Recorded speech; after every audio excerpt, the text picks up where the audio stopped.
నమస్తే, నేను మీ ఈశ్వర్. ఈ6 న్యూస్కి స్వాగతం. వార్తల్లోని ముఖ్యాంశాలు. ఇకపై ఆర్టీసీ బస్సుల్లో టికెట్ల కోసం చిల్లర వెతుక్కోవాల్సిన అవసరం లేదు.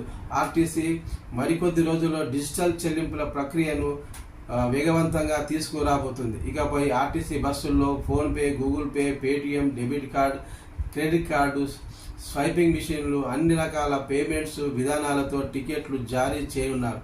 బస్సుల్లో టికెట్ తీసుకుంటే చిల్లర బాధ ఎక్కువగా ఉండేది. కండక్టరు ప్రయాణికులు తీవ్ర ఇబ్బందులు ఎదుర్కొనేవారు. ఇలాంటి పరిస్థితుల్లో ఆన్లైన్ పేమెంట్ చేసి టికెట్ తీసుకోవడంతో ప్రయాణికుని కానీ కండక్టర్ కానీ చిల్లర ఇబ్బంది ఉండకుండా పోతుంది. ముందుగా బండ్లగూడ డిపోను పైలట్ ప్రాజెక్టుగా ఎంపిక చేసి 70 బస్సుల్లో టికెట్ జారీ యంత్రాలను కండక్టర్లకు అందజేశారు. ఆ యంత్రాల పనితీరులో ఏమైనా లోపాలు ఉన్నాయా అని స్కాన్ చేయడంతో ఇబ్బందులు ఉన్నాయా అని తెలుసుకున్నారు. ఈ ప్రాజెక్టులో ఎలాంటి ఇబ్బందులు లేవని తేలింది. దీనితో నగర వ్యాప్తంగా డిజిటల్ చెల్లింపుల ప్రక్రియను రాబోతున్నారు.